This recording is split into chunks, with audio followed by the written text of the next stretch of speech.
It's working worldwide. Argentina has become this lighthouse of hope for the world, and there are a lot of people, political parties, libertarians around the world. They're all looking at us, and they are, and we are having an influence on the world. I can assure you that in the next couple of years, you're going to see Argentina taking center stage in the world theater and in the theater of the international relationships.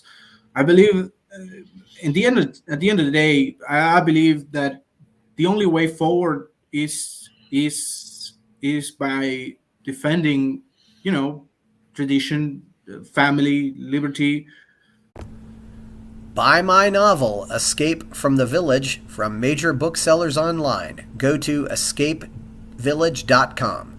Subscribe to my Substack. Go to fountainheadforum.substack.com. Thank you. Welcome to the party, pal. This is Fountainhead Forum 200. This is also the 50th edition of the Javier Milei Show. Yes, I did this on purpose. We're going to talk about Javier Milei, but we are also, because, recent events, we're also definitely going to take some time to talk about what is going on in Venezuela right now. I'm hoping that Maduro ends up having a fate similar to Ceausescu in Romania, but maybe that will happen, maybe it won't. But we're going to talk about what's going on in South America with Agustin Beldi. He been here once before. He also gave me that wonderful Javier Milei campaign poster that I take to so many events, and people love it. But yeah, and he's a great guy and just a great fighter for liberty. How you doing, Agustin? Yeah, I'm doing great. Thank you for having me again, Chris. Thank you for coming back. It's great to do 200. It's anyway. So what's been going on recently with Argentina? Milei has gotten some bills passed. We got 6 months of budget surpluses, and it looks like the economy is actually getting positive now. Well, yes.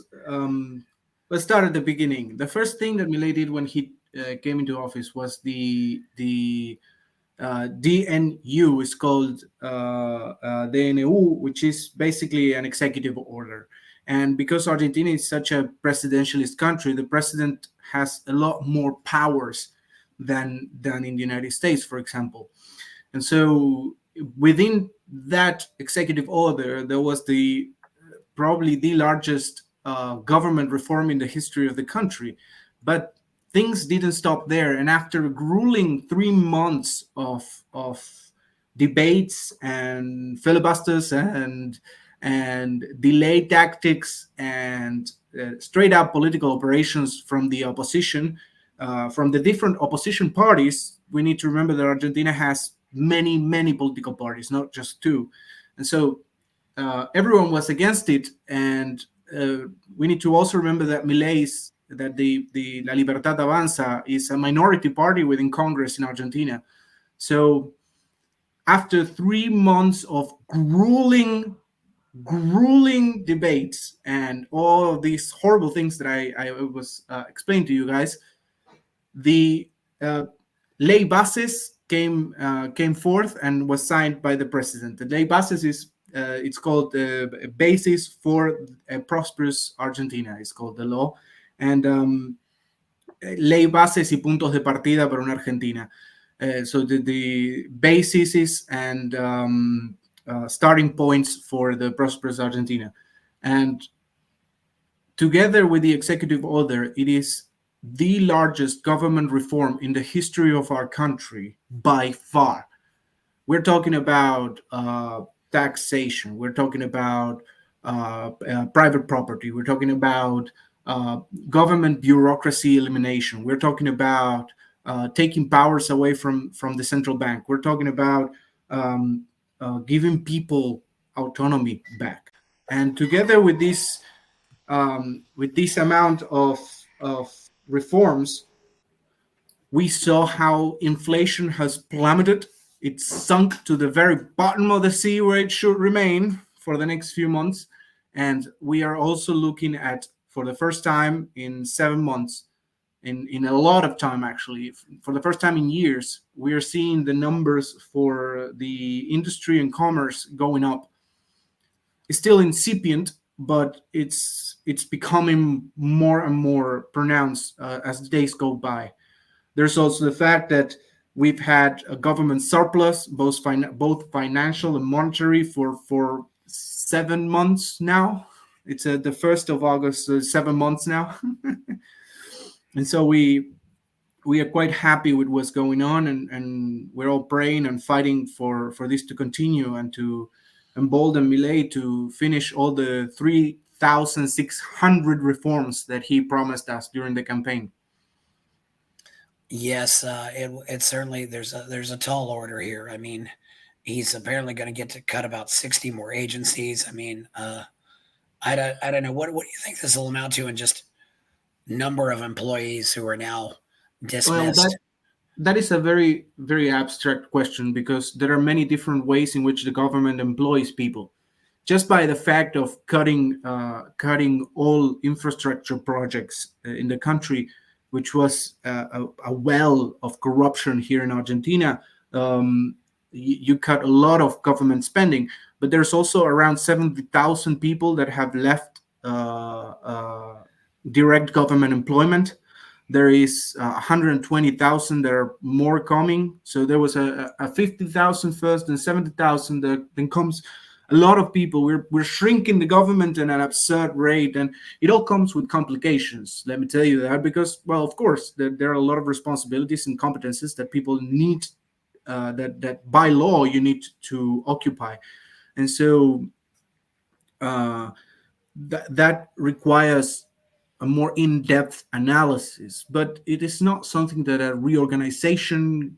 Well, basically, if you reorganize the government, you can shrink government further. If, for example, you had one person that is responsible for the overseeing of property rights transfers, and you have another person that is responsible for overseeing the property rights sales, then you can put one person in charge of both of them, and it's just two responsibilities for the same person, and that way you shrunk by half the government bureaucracy. So it's more of a scalpel situation and not the hammer. I think the time of the hammer is well and done. We are not hammering the government anymore, but and now we're just cutting the thin slices and trying to optimize everything. Milei has also been proposing the use of AI for government bureaucracy and to shrink the government further. Basically, if you have an AI in charge of, talking with people for whatever, anything they need, like DMV or whatever, you don't require someone on the phone all the time trying to answer questions. So that is another possibility in the future, although there are also complications there, because if an AI is talking, who is responsible for what information is given? And that is another problem entirely. Yeah, that's quite impressive. I mean, if you can replace, I mean, this is something maybe artificial intelligence can fix some of these problems and cut these payrolls. Although I don't know. At the same time, I worry that artificial intelligence might actually promote the fact that, oh, and we'll end up with more bureaucrats because now we don't have to pay them. I mean, it's kind of a scary thought. It's just the same way people have said that word processors made it possible, to type all this other stuff where before you had to use typewriters. I wouldn't worry about that. Innovation always replaces things with new stuff. Like when the industrial revolution happened, everyone was worried about all the jobs that were lost on the fields, in the production sector, but no one was taking into account the jobs that were opening in factories and in the cities. What I believe in history is that we go through processes of democratization. So the first process was the democratization of production, which happened in the Industrial Revolution. Then came the democratization of finance. Then came the democratization of political systems. Then came the democratization of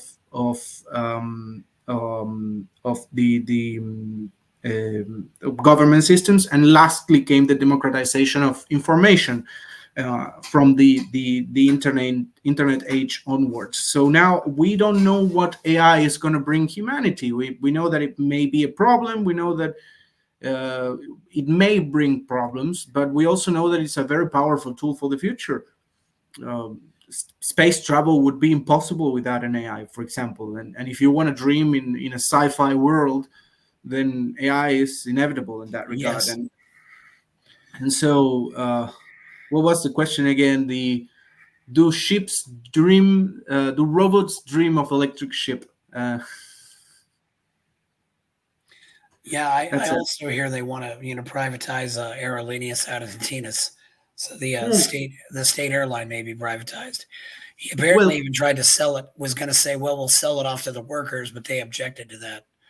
well, in the law that we passed, the basis law, um, there was a list of government companies in Argentina. The government owns several hundred companies between municipal, provincial, and federal government. There are a lot of companies, and each jurisdiction has many different smaller companies that manages, for example, waste or manages energy or whatnot. And so the idea was to privatize everything that could be privatized, from national TV to state-sponsored airlines to energy sector. The only problem there is that there are companies, which is a fair argument if you ask me. There are like Argentina is one of the few countries that actually have nuclear capabilities. We don't have nuclear weapons, but we have nuclear capabilities. Therefore, it is of strategic value that the government is overseeing and in control of whatever nuclear projects there are, because we don't want a country like, I don't know, Venezuela to get their hands on our nuclear technology. And so it is we can agree that private companies are more vulnerable to information and data leaks, and they're also more vulnerable to corporate espionage than governments. So that in that regard, I think it's a fair argument to say, okay, the nuclear company, we take it out. The central bank, we take it out. So from the list of hundreds of companies that were to be privatized, there were seven or so that came out. They came back. Well, no, I think there were 13, 17 companies from mail company, and I don't remember. I have to check it out. But it's been a few months, and they were chaotic months. Let me tell you. But basically, there are seven companies that are not going to be privatized, and the nuclear company, the one for spaceships, and the one spaceships now satellite company, the energy company, and the airline company. It's not gonna be privatized, but it is also a give and take. They not only they're not going to privatize the airline, but they're going to open the entire airspace for every private company that wants to fly in Argentina. So it's a give and take. At the end of the day, you get a better offer from the private sector. Yeah. Do you suppose privatizing the space, that Elon Musk might have something to do with that? I mean, I know Oh no, Milei's definitely. definitely been hanging out with Elon. No, definitely.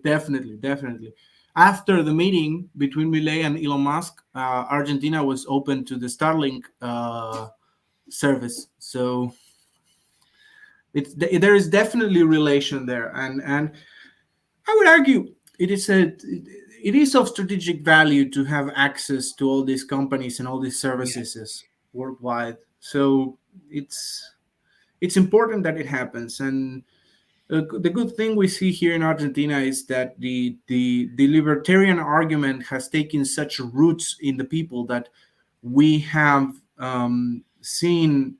Uh, the best way I have to explain it is that people are not letting the left talk.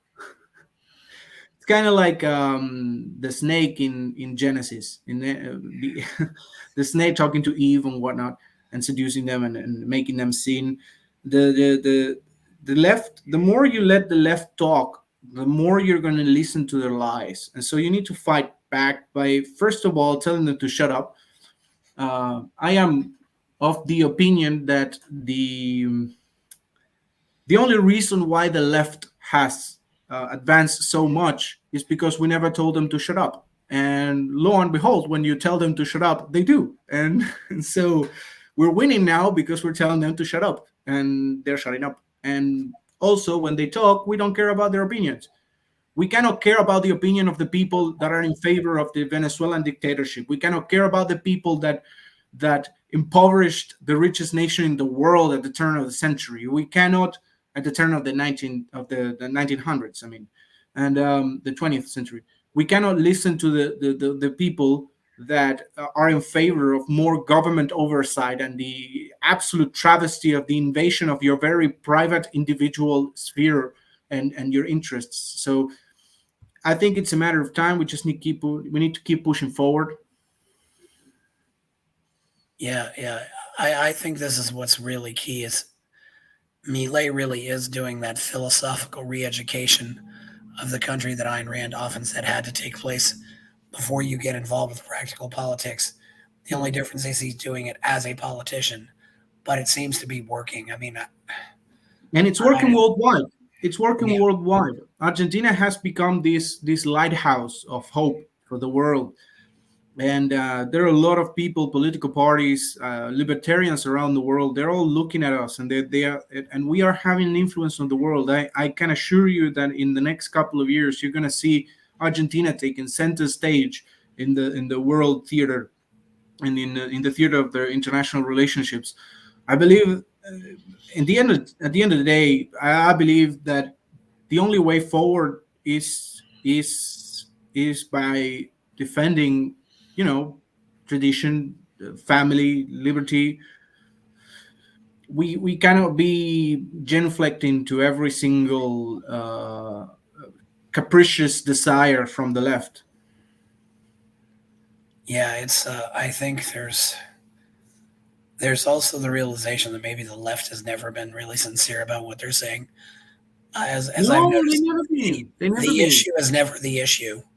It's always some underlying issue that they Projecting and projecting and projecting. It's not that they're against. It's not that they are for human rights. They are for their privileges. They are not against dictatorships. They are against other people's dictatorship. But their dictatorships, they are fine. We need to defend them because the revolution is more important and whatnot. You know, guys, people are dying. You're kidnapping innocent people, children, fathers, mothers. You're kidnapping them. You're torturing people. Like, there is no argument. You have no argument. Every time you talk about all these policies, you are defending the Venezuelan dictatorship. yes, you know, so other things, you know, too, and where do you think where you know how much do you think do you think Milei is more popular now? I mean, and if so, how much more popular? Oh yes, definitely. I think. Well, actually, I think he's more popular worldwide. In Argentina, I think he's maintaining a steady uh, 50, the long 50s, early 60s percentages in approval, and that is more in part because the memory of what came before him is still fresh in people's minds.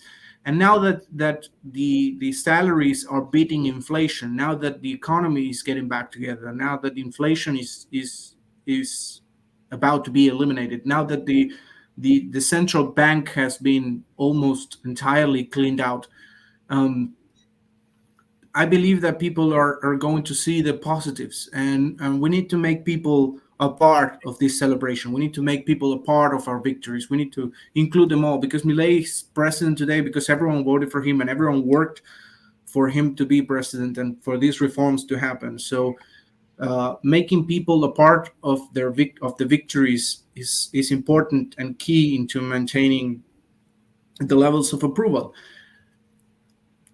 I think in Argentina it's gonna get better, and worldwide it's gonna get even better. Yeah, definitely. I mean, have they removed the export tax yet? Oh no, actually, well, there are a myriad of interconnected regulations and taxes on Yeah. import and exports. So it's Yes. not that easy.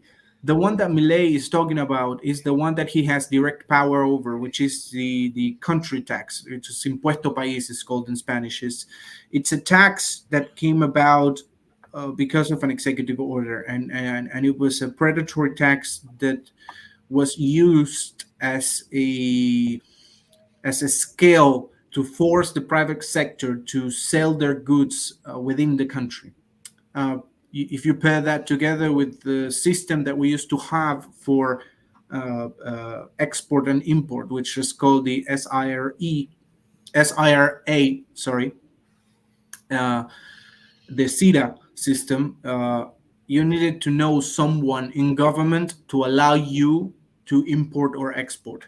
That system is no longer in place. Now the entire bureaucratic apparatus is automatic. So if you present the papers that you want to export and import, you can, but you're still beholden to the taxes and regulations, which are going to take a lot of work to get rid of. It's not that easy. It's not a matter of signing a piece of paper and getting rid of it. And there is also the problem of the economy and the central bank. We owe a lot of money. The country of Argentina owes a lot of money to huge people, to huge international banks, to huge, uh, to many different interests, and we need to pay that debt if we want to have a stable economy. Um, I think Benjamin Franklin once wrote, I don't remember where, but he wrote that if you want to have a good reputation, if you take debt, pay it as soon as possible, or something like that. He wrote something like that. Something about putting coins in your purse to not and do not let your the people that gave you the money not let them see you spending that money. So now Argentina is basically paying debts, and the country tax is one of those tools. But I think it was last week. Time flies here. Last week, Milei promised that on September he would get rid of half of that tax, putting it at 7.5, and by December he wanted to get rid of it entirely. Um, so that is a positive sign that the economy is getting better, and it also incentivizes people to come and invest. We've had within the law that Millet passed, we also have the special investment regimen, and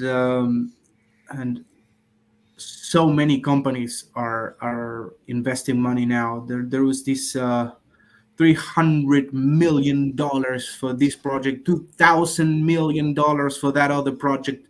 So I'm sorry, 2,000 million is $1 billion in the United States, right? 2,000 million is a billion. Yes. Okay, so $2 billion for mining copper and zinc in Argentina. And 100 million in energy, and there Yeah. are a lot of investments in this level of amounts, Yeah. and it's I'm sure. above the 300 million for almost everything except for very few specific things. And so those are very important investments. They're going to bring a lot of capital and not of a lot of money in economic activity. And what does the opposition say? The opposition say, no, but that investment of so many $1 billion, it's only going to give us 2,000 job positions, ignoring the fact that these 2,000 people are going to work for one company, and then there is the entire economic chain that is going to get more jobs because of it. So the entire process gets convoluted when you need to explain to the left how the economy works. Yeah, definitely. I mean, I think, one of my other guests, Scott Scheller, said that apparently only three countries put taxes on exports. I mean, so the result is people probably just aren't going to bother trying to send anything out at all, right? I Yeah. mean, what's going to happen when these export taxes go? You'll probably see a lot more Well, food go out, a lot more. yes, but there is a well, the Argentinian example is a little bit trickier there. Argentina can have the luxury of taxing exports because our entire economy is based upon the agrarian industry and the agrarian market, and they produce billions upon billions of soy, corn, maize, cereals, malt. The entire agricultural world depends on Argentina, and so, if Argentina were to release all the taxes that we have on food exports, the entire commodity prices in the world would plummet. I don't know, probably because it's millions of hectares of land that produce foodstuff and are selling them wholesale, and they have to export. There is no market. We are 47 million people here. It's and we could be feeding the entirety of Europe if we wanted. 500 million people. We could feed 500 million people if we wanted. I also believe that they're sitting on top of a lot of copper reserves, aren't they? They're not really doing extracting those because I know Chile No. has a lot of copper, but The problem with copper and lithium and all the rare metals and all the common metals and everything that you have to mine, there is a three-way problem there. First of all, is the previous legal system. In order to mine, you had to get a permit from the province, not the government, not the federal government, but the provincial government. And in that permit in the 90s, people started buying those out, and they were very cheap. So, and they remain cheap. And so there is a lot of people that owns the land where you could be mining lithium, but they're not doing anything with it because they're probably just some dude that walked by the government office and filed out the paperwork. It's actually quite funny.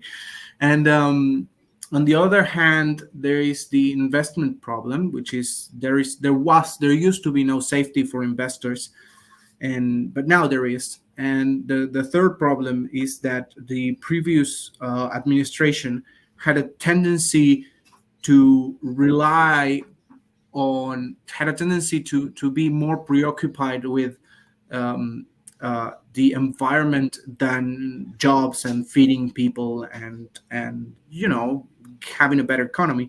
So the environmental impact report was the main reason why mining operations were rejected in the past. So now things have changed. Things are going to get better. Well, at least the mining sector. yeah, let's certainly hope so. But that could be a lot of things to export as well. I mean, there are a lot of resources there. I mean, that they're sitting on top of. I mean, there's also talk, about things like lithium and other things. Oh yeah, the lithium triangle is called Chile, Bolivia, and Argentina. We have one of the biggest reserves in the world. Yeah, so that's certainly good to see what's going on. I don't know if there's much else to talk about with, but on Sunday, today's Thursday, 1st of August. Hmm. Venezuela had these elections, and it's definitely not really. A lot of people are saying they were definitely not counted properly. Milei himself even commented on it. Maduro dictator out. I'm translating. Uh, Yeah. Hmm. that was Milei's tweet. I mean, Did he you see said the about Maduro, and Did you I'm see the curious. Yeah, Did you see the tweet that the latest tweet about the other presidents of the region that they were not in agreement with the uh, that defended Maduro? The other ones? there are very many of them. I mean, even Petro's abandoning him. Yeah, and well, yes, Morales is abandoning him. Yeah, there's a few out there. yeah, Lula defended him. Petro defended Maduro. Lula defended Maduro. The guy from Nicaragua, I think, defended Maduro. But the Ortega. problem is that the Lopez Obrador. But the problem is that as time goes on and the crimes that Maduro is perpetrating upon his people pile up, it is more difficult for the international community to look the other way. We looked the other way during the previous election where there was fraud, but it wasn't as big a fraud as it is now. Now we're talking about a 70-30 difference. So it's impossible to deny that the people want Maduro out. They want the Chavista regime out. Have you seen the videos of the people taking down Chavez's statues all across the country? Yes, That is beautiful. That is beautiful. there's a lot of stuff out there. Indomitable, the indomitable human spirit screaming for freedom, taking down statues. I've also seen at least one video of Milei holding up a Venezuelan flag because he got Hmm. so much support from the Venezuelans that Hmm. he just wanted to thank them for all they've Hmm. done. I mean, he even said, our country has opened its doors to the Venezuelans who seek freedom. I think that's great. I mean, But let me tell you something. For any Venezuelan watching this show, just know that Argentina has your back. And if you need to run away, if you need to go into exile, Argentina has. We have our arms open for you guys. Come down here. You'll be able to build your life, to rebuild your life in freedom, and it is. I don't know, man. It's just very difficult moment and situation for these people, and they deserve the best. And we have your back, and come down here to Argentina. We will take care of you, and hopefully, I pray to God every day that someday you'll be able to go back to your country in democracy and freedom, and build it back. yeah, you said some people have been very directly impacted by this. What can you tell me about them? I know many different people, many Venezuelans. If you live in Argentina and if you live close to Buenos Aires city, you've have had interactions with Venezuelans, and they are all more than willing to tell you how they were tortured, how they were impoverished, how they were oppressed by the government. They're more than willing to explain to you exactly how terrible this dictatorship is, and how evil it is upon its people. In my particular case, I'm very good friends with Victor Navarro, and if you go to Instagram to the Helicoide Instagram IG page, you're gonna find that the Helicoide was a torture center for the Venezuelan government. It was supposed to be a shopping mall, but the project never came to fruition. So this narco state used it as a illegal detention center and torture center for dissidents. They called them, and so if you were politically active, they would take you there and torture you. If you were walking down the street, they would kidnap you and charge you with crimes that you didn't commit. They would chain you to a wall, and they would put cockroaches all over your body. They would beat you. They would starve you. They would uh, truly horrible things.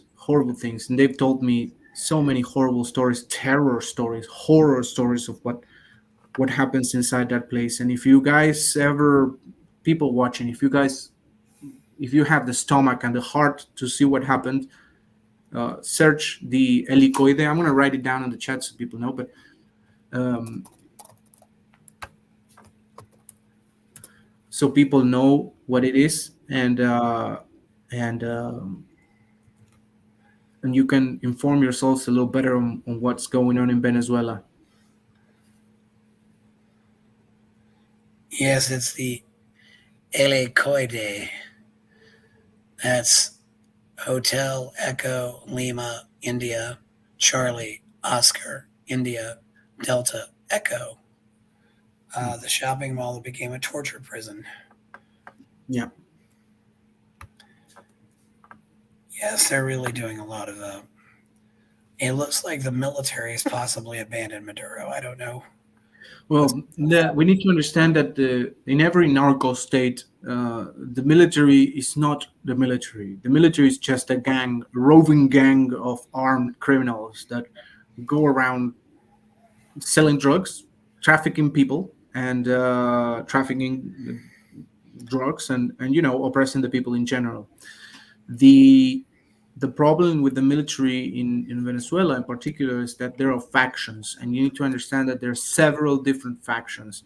So we need to be careful when we fall for these sensationalist headlines that say the military abandoned Maduro, because there is a huge faction of the military with support from Cuba and other intelligence agencies that from other countries that are still supporting Maduro. But the main so the main faction is that one, and then there are a lot of different smaller factions, which are characterized by opportunists, by disgruntled employees, or uh, in general, people that actually want to do good. So you need to find the which faction they're talking about before saying that the military abandoned Maduro. Yeah. So, what do you think is going to happen so far? I mean, it looks I like think there's. we're on the third day of protests. Tomorrow, Yeah. and it's been raining for 4 days apparently. And if the people are still on the streets with the rain, with the gunshots and the violence, and they're still protesting and trying to find a way out of this regime, I believe that I don't think Maduro can last much longer. If when the sun shines, more people are going to go out. Uh, I don't think. I hope to God that Maduro has his days counted, and it's a. I hope he's by the end of this month he's not the dictator of Venezuela anymore. Yeah. That's a. Hopefully, and I don't know much about this other guy, the opposition guy is running against him, but uh, What was his name? But it's not him. It's the woman. Maria Uh, Corina Machado. Machado is the center. Is the piece de la résistance, the angular stone of that political proposition. Uh, um, the man, the presidential candidate for the opposition, is basically a supporter of Machado. The objective is I think we need to understand that not one candidate is going to take Maduro out. So, and and people need to understand that there is no way that you're going to remove a dictatorship by putting papers in a box. That is another thing that we need to understand. And there is also all the information operations that are being carried out against Machado and the entirety of the position. There has been criminal, like they have kidnapped candidates. They have laid siege to the Argentinian embassy because we have refugees there. So the entire thing is heating up. It's heating up rapidly, and I don't know what Argentina would do if Venezuela were to break into the Argentinian embassy and start mauling down people. Yeah, that's a very good question. It's almost strictly speaking an act of war. You know, Well, yes. But the problem is that, and this is another thing of the problems, like the inherited problems of the past. Before the Milei government, there was no investment for the armed forces.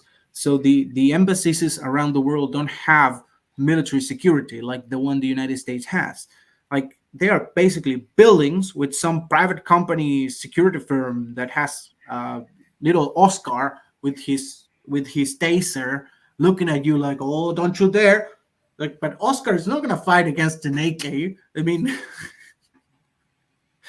so The embassy is basically on its own. They blockaded the doors and they secured the perimeter. But the truth be told is that it's not a safe place. It's basically safe because until today, God willing, Maduro is still recognizing that that is Argentinian land, so he cannot willy nilly go in. But still, I haven't watched the news today, so there may be other developments.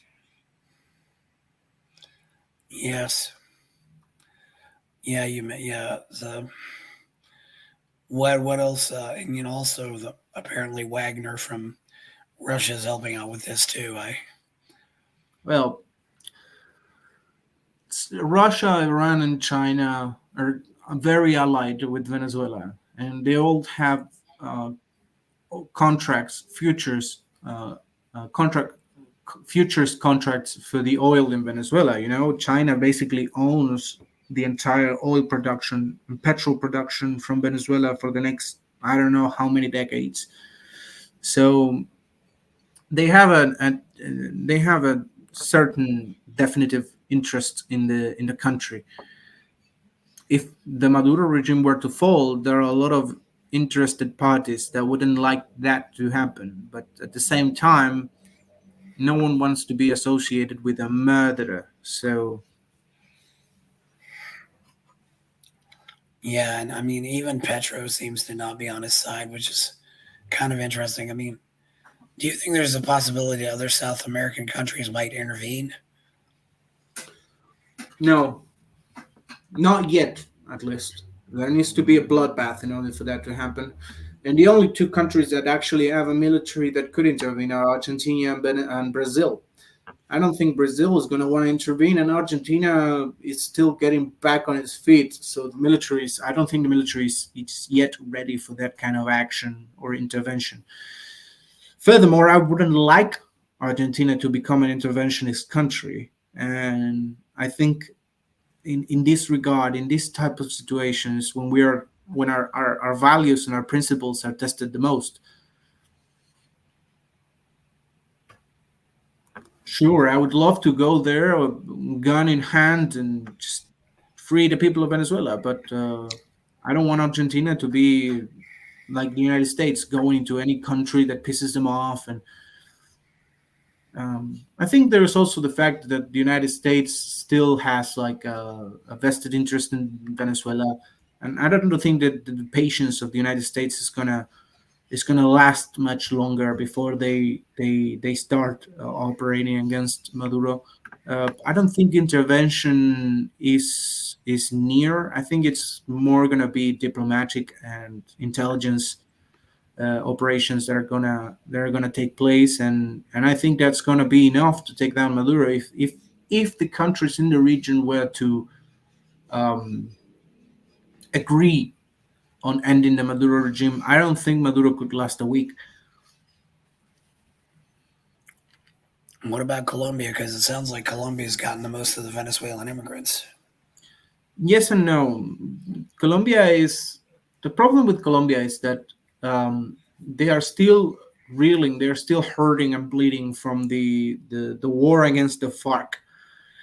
And the narco organizations from Colombia actually fought several times against Venezuela and the Venezuelan army, and every time Venezuela lost pathetically, except for a couple of times where they moved in with armed vehicles and they basically pushed them back to the border.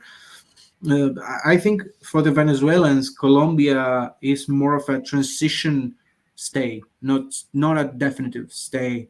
Of course, there's going to be a percentage that is going to stay, but the majority of people are going to go to Chile, to Paraguay, to Argentina, most definitely to Brazil. I sure hope they come to Argentina, except the criminals, not the criminals. The criminals can stay, but the good people of Venezuela can come. I think there are a lot of good people from there too. Yeah, so The majority are good people. We know because the elections tell us so. The majority of the people are against the dictatorship. do you think anybody else? I mean, being a strict non-interventionist, I don't like seeing the U.S. get involved in these things. But having met lots of people from Venezuela, it's definitely something that touches my soul.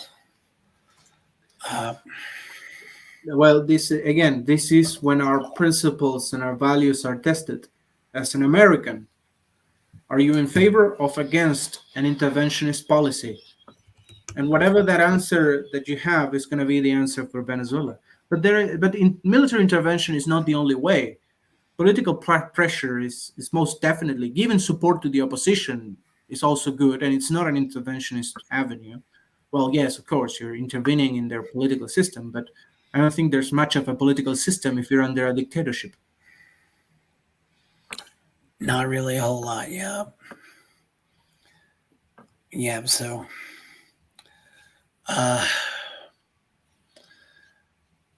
yeah, the whole thing with Venezuela. I mean, uh, do you think Milei's elections made a difference in all this? Yes, definitely, definitely. The internet footprint that Milei has on the world is huge. His videos are being subtitled and translated to 100 different languages and more. He's been accompanied. He's been invited to every major country to speak and to give conferences.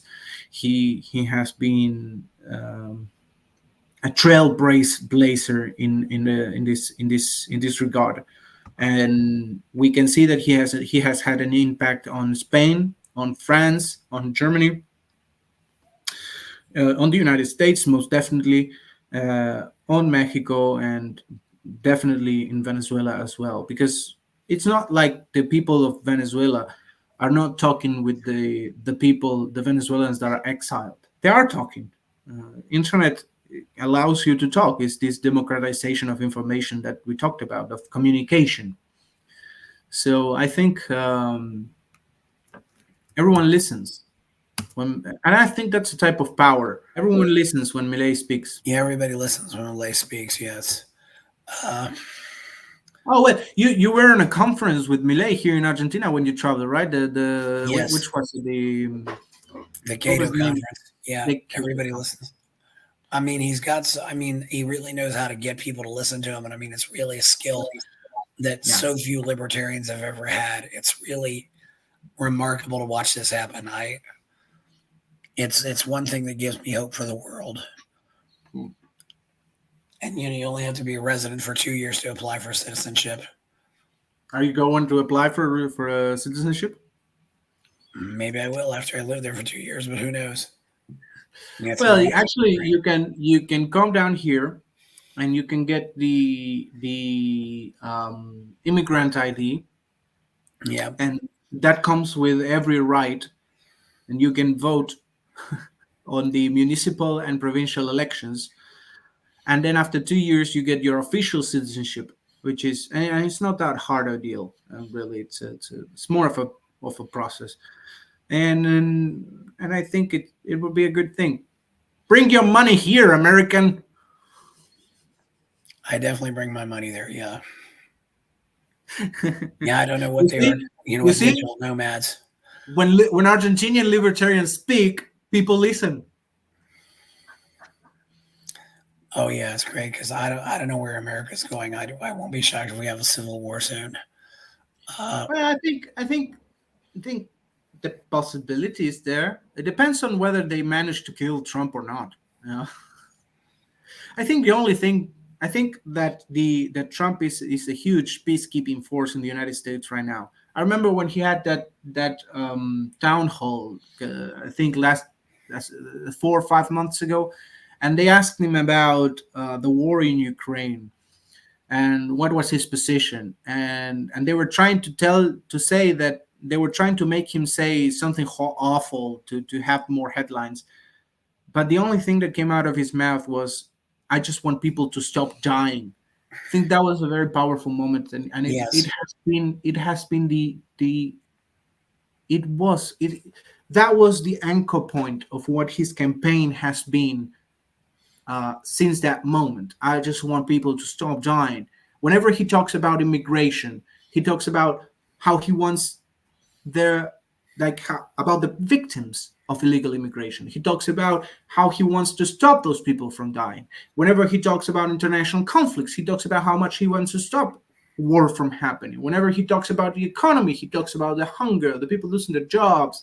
He talks about, from that town hall for CNN a couple of months back, from that moment onwards, his entire campaign was, I just want people to stop dying. And I think that's the power move there. I think that's, he's hitting the nail on the hammer. He's hitting the nail with the hammer. And yesterday's interview for the black with the black interviewers for this black community organization, I don't remember the name, but they were also very aggressive towards him, and he disengaged with humor, and he's a former president, for goodness sake, you need to treat him as such. And he applied something that in Argentina we call hierarchy. Whenever you're beyond that type of BS, you go like, get out of here. That's not a problem. And I think he's doing well. He's doing really well. I think he's doing all right. And then again, I think there are gonna be a couple more assassination attempts. I wouldn't. There is this prophet, this Nosferatu here in Argentina, and he drew an image of a Trump-looking thingy, and there are 3 holes, and he says that the only peacekeeping force in the United States is going to be assassinated, or there will be assassination attempts. I don't remember the prophecy in and of itself, but I do remember that there were 3 holes. So I choose to believe. I choose to believe in this X factor, and I think I think the only way to stop him would be to kill him. Really, I don't think he's going to lose against Kamala Harris. I think that's a lot of the media trying to inspire fear in the hearts of the people. That do not listen to them. Tell them to shut up. Tell them to shut up. Tell them exactly why you don't listen to them. How their opinion is worthless. Just tell them that. Tell them that. Yeah. Just don't bother. Don't bother with their BS. Just keep on going forward. Go vote. Do not sleep on your laurels. Keep on fighting. Just move forward. Move forward. Don't stop. That's everything you need to do. And tell the leftists to shut up. I do want to share some of my associates who are. I know one person who is currently taking refuge in the embassy in Caracas, and here he is. There's the threats and quote, the threats and persecution against members of the democratic opposition sheltered in the Argentine embassy in Caracas must stop. We call for the immediate approval of your safe passage. And the top middle is Pedro, and I've met him, and he's one of those 6 people there. He's a good man. I don't know the other 5, but they're probably all good people too. They're good people. You definitely want to. Well, if you're fighting for freedom, you're probably a good person. You usually have you realized that most successful libertarians, most successful right wingers and politicians, and all the successful people on the right, on the center right, and probably the anarchists as well, they're all Christian. They're all believers. Have you realized that? I think that's a funny. I wouldn't say all of them are, but anyway, I think this is a funny coincidence. There's also the fact that they shouldn't. Well, going back to Trump, I was thinking a little bit, and if they try to kill Trump, it's Vance that they have to worry about. I think that VP pick was amazing, because it's like Trump saying, if you get rid of me, there's someone worse behind me. So don't try it. Don't try it. I think that's a great move. That's a great move. Do you think Argentina was on its way to becoming another Venezuela, and Milei has stopped that? Oh yeah, definitely. It was actually the comment when we were here in Argentina. Argenzuela, we used to call it. There was even a TV show about it. We were on our way to being the biggest ghetto in the history of mankind, a ghetto country. And And I think Milei stopped it because I think the Argentinians have an aversion towards communism, towards socialism. But the problem is that we didn't know what was the alternative, and that's why Milei is so important. He is first and foremost an educator, second a leader, and third an auditor. So he's like the three most dangerous people in the world into one. Yes. The other thing too is, let's imagine that Edmundo Gonzalez does become president. Yeah, does take over and become president of Argentina. Do you think Venezuela. he might Venezuela? Yeah, sorry. Do you think he might actually seek out Milei for some guidance? I mean, he could Yes, say, "Hey, definitely.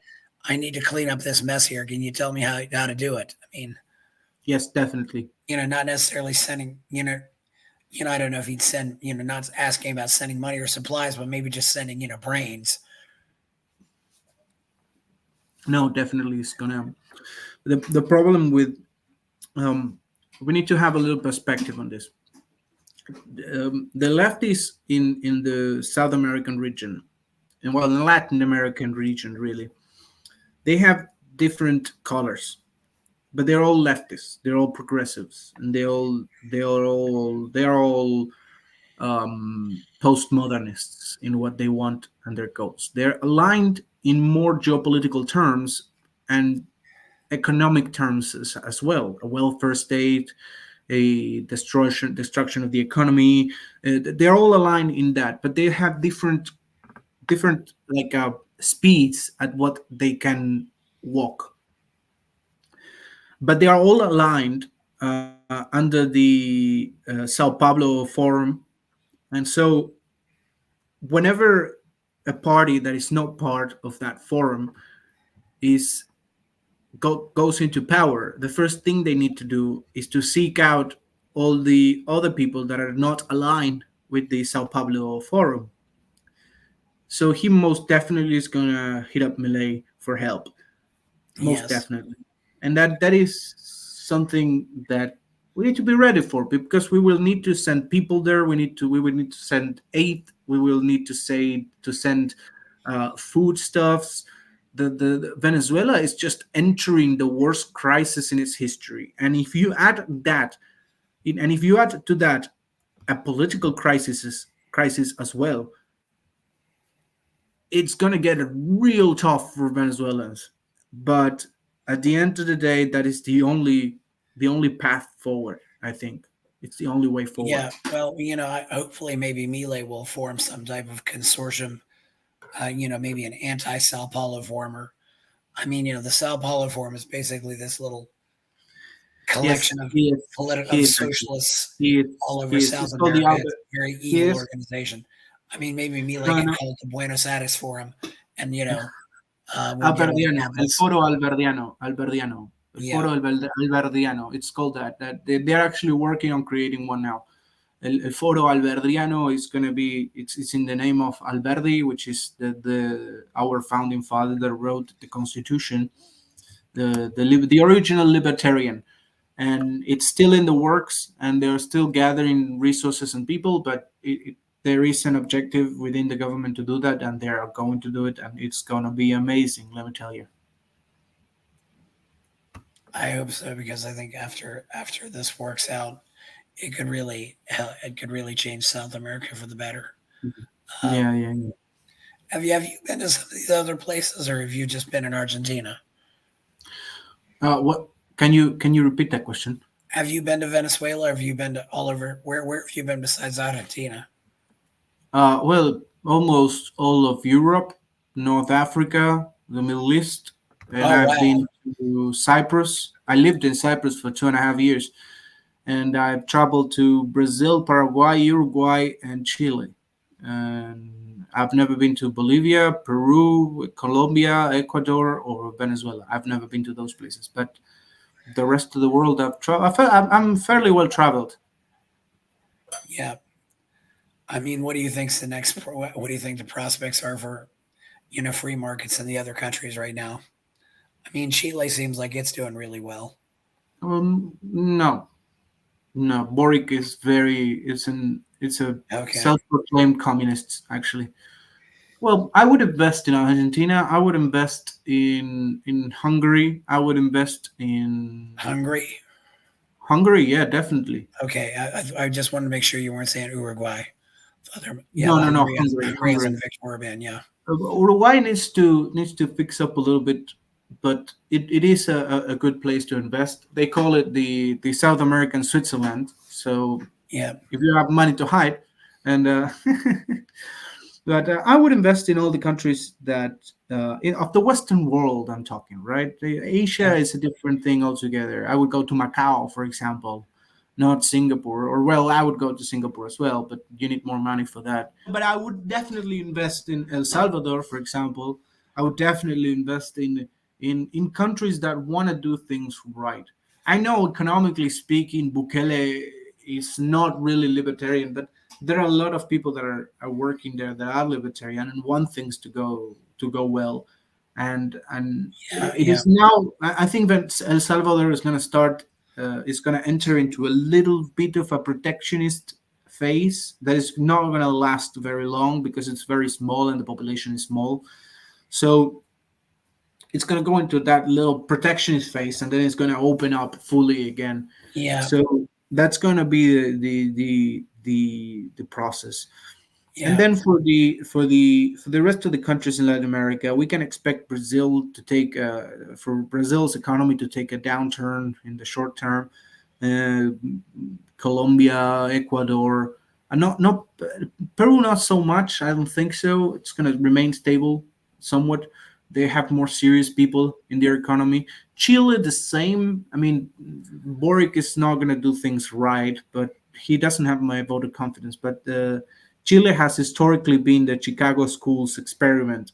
And so they've been doing fairly okay in the past, and they are going to do averagely in the future.